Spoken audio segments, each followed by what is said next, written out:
திரு இந்திரகுமார் தேரடி நிறைவு கருத்தை முத்தாய்ப்பாக முன்வைக்க அன்போடு அழைக்கிறேன். 2015 அக்டோபர் மாதம் ஒரு சட்டப்பேரவை உறுப்பினர் அன்றைய முதலமைச்சர் அம்மையார் செல்வி ஜெயலலிதா அவர்கள் மீது ஒரு குற்றச்சாட்டை வைத்தார். மகளிர் சுய உதவி குழுக்களுக்கு 6000 கோடி ரூபாய் நிதி தருகிறேன், கடன் தருகிறேன் என்று கூறி அந்த பணத்தை தேர்தலுக்கு செலவழித்திருக்கிறார் அம்மையார் ஜெயலலிதா என்று 2015 அக்டோபரில் குற்றம் சாட்டிய ஒரு எம்எல்ஏ, நான் யாருன்னு சொல்லலை, அதை மக்களுடைய பார்வைக்கு விட்டு விடுகிறேன். அவர் இன்றைக்கு எடப்பாடியார் மீண்டும் வர வேண்டும் என்று சொல்லுகிறார். அவர் கூடுதலாக இன்னொன்றையும் சொன்னார்.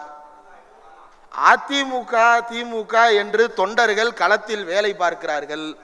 திமுக தொண்டர்கள் களத்தில் வேலை பார்ப்பவர்களுக்கு கழகத்திலிருந்து காசு வரவில்லை என்று சொன்னார்கள். காசெல்லாம் எதிர்பார்க்காமல் கொள்கைக்காக பணியாற்றுபவன் தான் தொண்டன். காசும் பதவியும் கிடைத்தால் போதும் என்று நினைப்பதற்கு அவர்கள் மற்ற கட்சியை சேர்ந்தவர்கள் அல்ல, திராவிட முன்னேற்ற கழகத்தை சேர்ந்தவர்கள். பணம் கொடுப்பது என்று சொல்லுகிறார்கள். மற்ற கட்சிகளுக்கோ அல்லது அவருடைய கட்சிக்கு எவ்வளவு பணம் கொடுக்கிறார்கள் தொண்டர்களுக்கு என்று தெரியவில்லை. ஏன்னா அவங்க ஒன்றும் கம்பெனி நடத்துறவங்க தான் மாசம் மாசம் வேலை பார்க்குறவங்களுக்கு காசு கொடுப்பாங்க. என்ன கம்பெனி, பாரதிய ஜனதா கம்பெனி என்ன கம்பெனி என்று எனக்கு தெரியவில்லை. அடுத்ததாக தமிழ்நாடு ரயில்வேவுக்கு பல கோடிகள் ஒதுக்கியதாக சொன்னார்கள். பிங்க் புக் அப்படின்னு ஒன்று இருக்குது. 2024 ஆகஸ்டில் வெளியிடப்பட்ட அந்த பிங்க் புக்கில் தமிழ்நாட்டிற்கு அந்த நிதியாண்டில் ஒதுக்கப்பட்ட மொத்த ரயில்வே பட்ஜெட் வெறும் 1000 ரூபாய். 6000 கோடி என்று சொல்லுவது உண்மை அல்ல. தமிழ்நாட்டிற்கு மறுக்கப்பட்ட உரிமைகளை எல்லாம் பற்றி பேசும்போது, அதாவது திருப்பரங்குன்றத்தில் நீதிபதி ஒரு தீர்ப்பை கொடுத்து விட்டால் அதை செயல்படுத்தியே ஆக வேண்டும் என்று சொன்னார்கள். அதே போல நாகர்கோயில் செஷன்ஸ் கோர்ட்டை சேர்ந்த நீதிபதி சதீஷ்குமார் 2015 ஜூன் மாதத்தில் பிடிவாரண்டு போட்டார். பிடிவாரண்டு போட்டாலே பிடிச்சி ஜெயிலில் போடணும்னா அவசியம். அன்றைக்கு பிடித்து ஜெயிலில் போட்டிருந்தால் அதை சரி என்று ஏற்றுக்கொண்டிருப்பார்களா? அன்றைக்கு பொறுப்பில் இருந்த எம்எல்ஏ.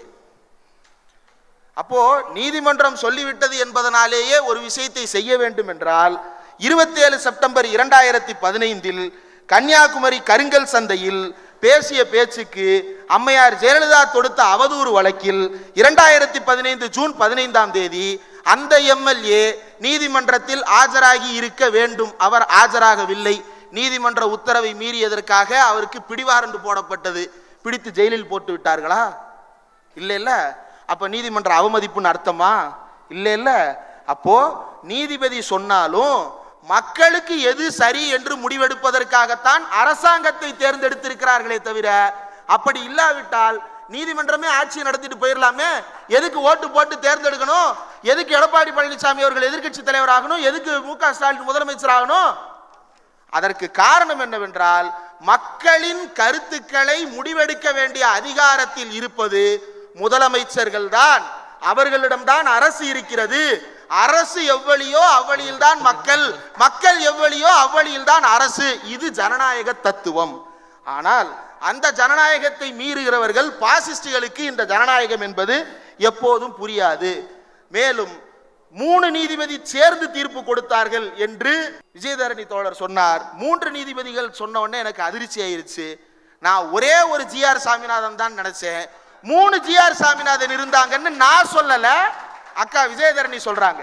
3 ஜிஆர் சாமிநாதன் இருந்ததாக அவர் சொல்லுகிறார். அப்ப மீதி இருக்கக்கூடிய 2 ஜிஆர் சாமிநாதனுக்கு எதிராகவும் இந்தியா கூட்டணி எம்பிக்கள் நாடாளுமன்றத்திற்கு போய் இன்னும் 2 இம்பீச்மெண்ட் மோஷனை தாக்கல் செய்யுமாறு மக்கள் சார்பாக பணியோடு கேட்டுக்கொள்கிறேன்.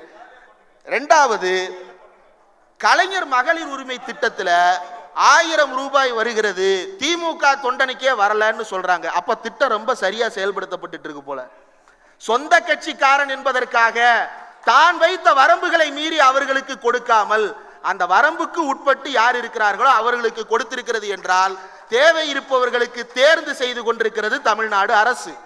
சரி, அப்ப 1000 ரூபாய் கிடைக்கல, அவங்களெல்லாம் தமிழ்நாடு அரசாங்கம் நிற்கதியா விட்டுருச்சா? கிடையாது. மாசம் 1 லட்சம் சம்பாதிக்கிற ஐடி ஊழியரும், மாசம் 80,000 சம்பாதிக்கிற அரசு ஊழியரும், தினக்கூலிக்கு போகின்ற ஒரு அம்மாவும் ஒரே இருக்கையில் கட்டணமே இல்லாத பேருந்து பயணச்சீட்டோடு பயணிக்கிறார்கள் என்றால் இந்த சமத்துவத்தை உருவாக்கி இருப்பது இன்றைய அரசு. இந்த சமத்துவம் தொடர வேண்டும் என்பதுதான் மக்களுடைய விருப்பம்.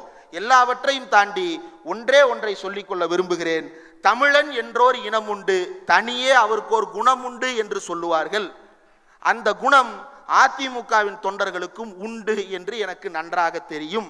அதனால்தான் அம்மையாரை பற்றி அண்ணாமலை என்கின்ற பாஜக காரர் பேசிய பேச்சுக்கு எதிராக அண்ணாமலையே நீ கலப்பட பால் என்று கொந்தளித்தார் அன்றைக்கு காட்டுமன்னார் கோயிலினுடைய முன்னாள் எம்எல்ஏ. இன்றைக்கு மாறி இருக்கிறது என்றால் எனக்கு தெரியும். இங்கு இருக்கக்கூடிய அக்காக்கள் ஒவ்வொருவரும் மோடி படம் போட்ட போஸ்டரோடு போய் ஓட்டு கேட்கும் போது அந்த போஸ்டரை அவர்கள் வாங்கும் போது முகம் சுளிக்கிறார்கள், கொடுக்கும் போதும் இவர்களுக்கு மனமில்லாமல் மோடி படம் போட்ட போஸ்டரை கொடுக்கிறார்கள். இப்போதும் பாருங்கள், இந்த பக்கம் உட்கார்ந்திருப்பது அதிமுக தொண்டர்கள், ரத்தத்தின் ரத்தங்கள். உங்களுக்கும் அவங்க ரத்தத்தின் ரத்தங்கள் தான், அவங்களுக்கு நீங்க உடன்பிறப்புகள் தான். ஆனா இது பாஜகவின் கூட்டம் போல ஒரு தோற்றத்தை உருவாக்குறாங்கல்ல, இதுக்கு அதிமுகவினுடைய அடிமட்ட தொண்டர்கள் இடம் கொடுக்க மாட்டார்கள், இடம் கொடுக்கவில்லை.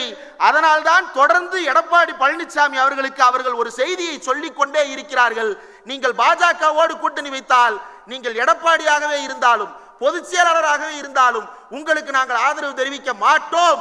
அதிமுக ஒன்றுபட்டு இருக்க வேண்டும், பாஜக இல்லாமல் இருக்க வேண்டும், மதசார்பற்றதாக இருக்க வேண்டும், மக்களின் மனசாட்சியை வெளிப்படுத்துவதாக இருக்க வேண்டும்.